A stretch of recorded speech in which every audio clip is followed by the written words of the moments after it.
Hey guys, Erik from mobilemust-have.com, and I'm here with my Blu water system, including my portable water softener. And today we're going to do a video on how to recharge the portable water softener.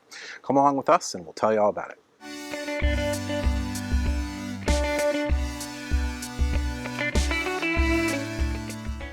Now typically you have to recharge a water softener approximately every 2 to 6 weeks in a full-time RV living type situation. I know that's a really broad range, but it's highly dependent on the content of magnesium and calcium in the water in your location. So if you're hanging out in like southern Arizona where the content is very high, you may be needing to recharge your softener as much as every 2 weeks. And if you're in an area of the country where water is not that hard, you might get yourself more like 6 or even possibly 8 weeks. It's important for you to test the water regularly to understand how your softener is performing. And to do that, you use water test strips like what I'm going to show you right here. Now there are varying degrees of water hardness. Typically, if your water is harder than say 80 parts per million, you may have difficulty with like detergents working really effectively or setting up, with those bubbles as effectively as possible. If you start to creep past 120, that's when you start kind of having buildup in your pipes, and you might start causing damage to some of your appliances.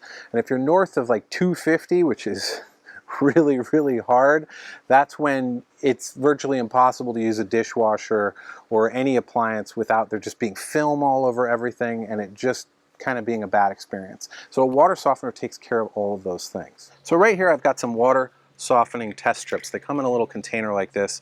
They're not very expensive. We can send you a link on where you can pick these up. We don't sell them directly because they're just so simple. You can just pick them up anywhere. Amazon is an easy spot to get them when you're picking up other kind of essentials. And these little strips contained inside of these have a small test area there. You can see it's yellow. And if you look on the side of the container, that yellow corresponds to basically as soft a water as possible. 0 parts per million of calcium and magnesium. That's soft water. If you go all the way to the other side over here, you've got 1,000 parts per million, and that's your dark red color there. To test, you just drop this into the water for about 3 seconds and then give it 10-15 seconds to change color. You want to view the color up against this scale within 1 minute. Otherwise you might get a false reading that it's a little harder than it actually is. So you want to typically look within 1 minute. Your test strips may have slightly different instructions. Just read the instructions on the bottle, but that's going to give you a baseline. Now for me, I like to baseline right out of my softener here and test here. Not blasting water on this, that can give you a false reading. Just filling up a small cup of water, dipping it in, and then looking to see where I'm at. The reason why I don't test up in the RV is because during the flushing process and everything, there may be water inside the pipes that hasn't fully softened yet. So if you're just testing here, you really know what you're up against and how much improvement your regeneration cycle has given you. All right, so one thing to mention before we get started with recharging the softener. Another thing that you want to do about once a season, if you're kind of a casual camper, or if you're a full-timer, probably once every 3 months or so, is to do something called a back flush. And you want to do that before you do the recharge or regen system. So how you do a recharge is super simple. We're just going to flip the system around, and I don't have it with me, but as you can see here, you can't connect these together. Now, this is a very close version of what you'll see in the bag of the softener, and this allows you to basically back flush the system. Now what you're going to do is connect this to here, connect the hose up to here.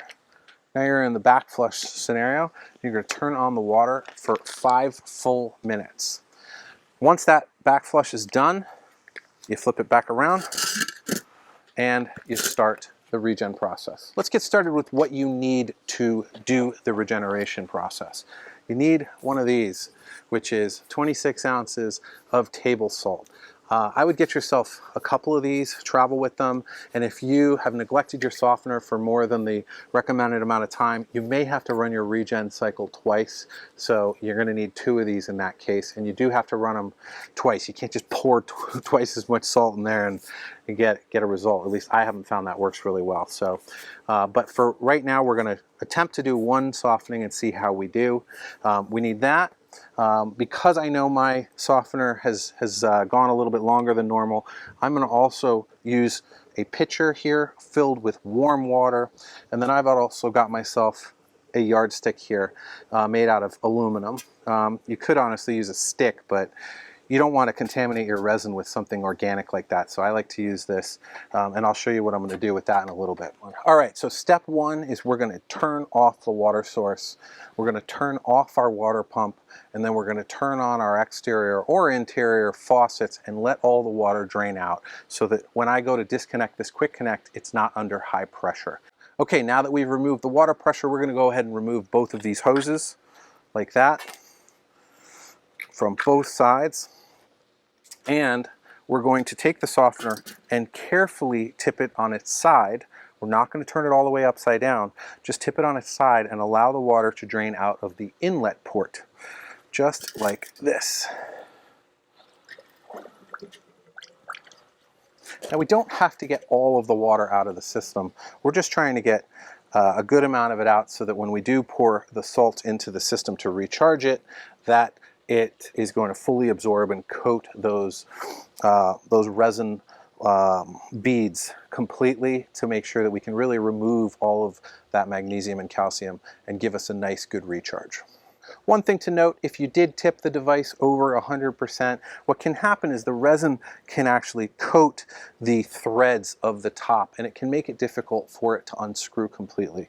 If that happens, never force it. Don't try to, if it's not unscrewing or screwing, typically there's a reason for that. So if that does happen to you, just tighten it back up and then fill it back up with water, get it all the way filled, and then just swish it around a little bit. That will clean off the threads of the head and make sure that it can unscrew nice and easy.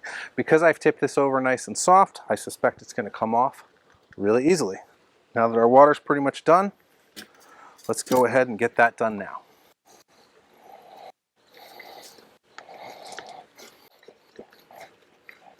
That's what we want to see. Came right off nice and easy.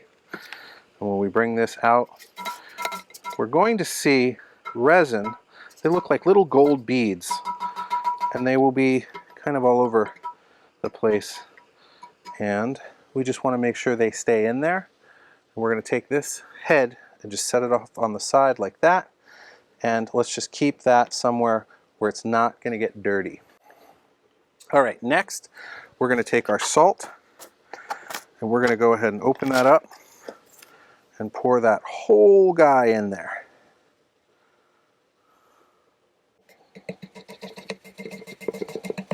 Alrighty, now that our salt's in, we're going to go ahead and pour in our warm water.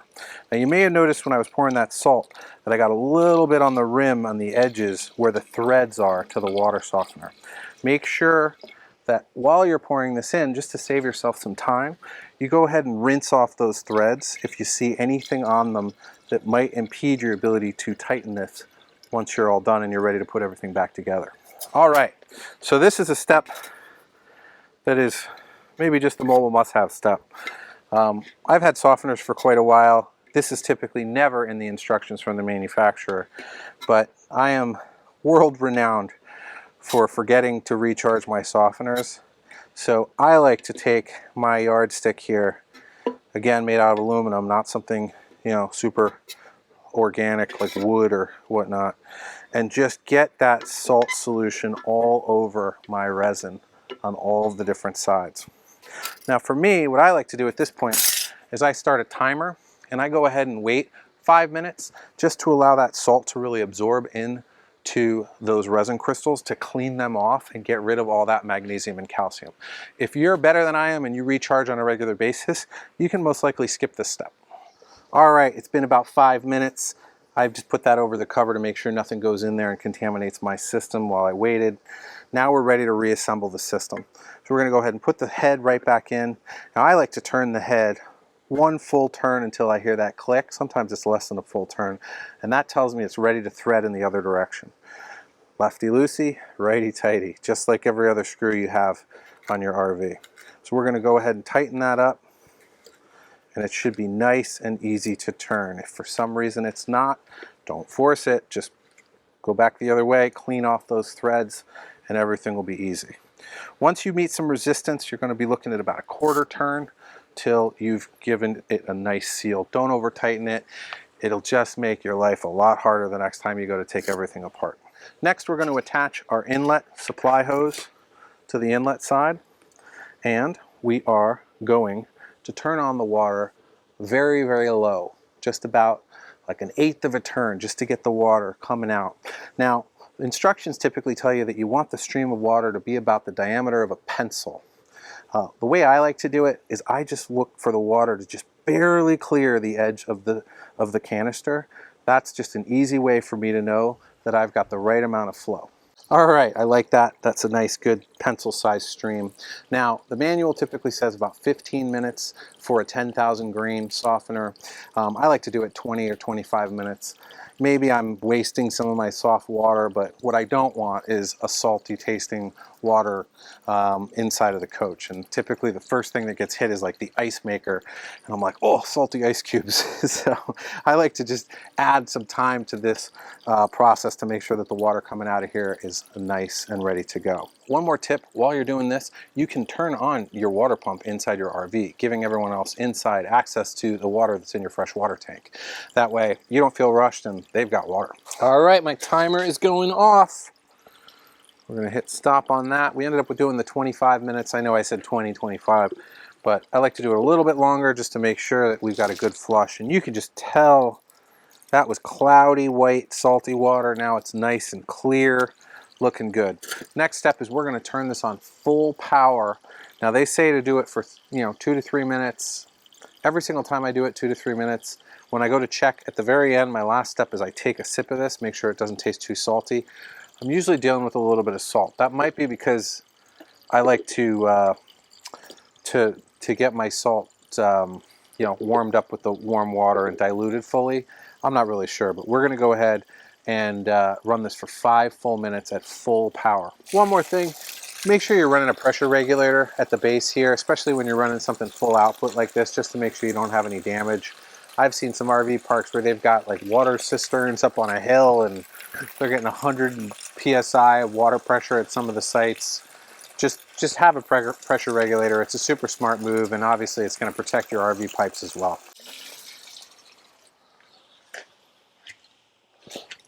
All right, we're bringing that down to a trickle, and we're going to start by taking a nice clean cup, and we're going to test our water right now with a test strip and see how we did. All right, so as you can see there, we haven't had as much improvement as I would want to call this a wrapped up job. And that's pretty common actually. I see when I neglect this system, oftentimes I can move from where we started, which you see there, that's 250, to where we are right now, which is kind of in the 120, 180 range. So we're gonna repeat the process again, just like we saw there. And we'll see how we do on the second one.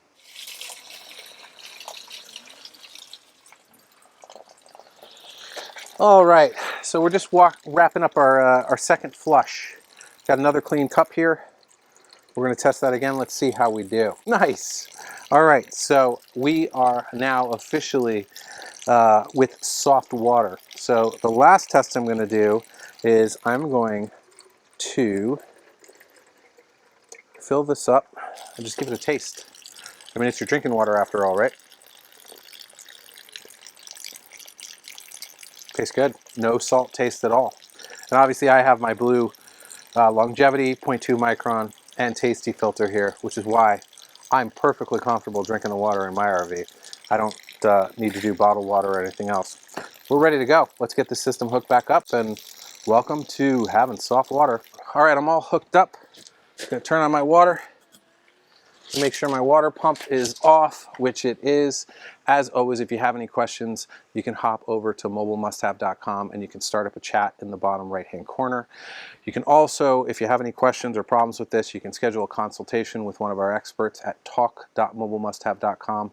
And as always, you can reach us via email at info@mobilemusthave.com. I'm ready to go have a cocktail. Thanks all. We'll see you on the road.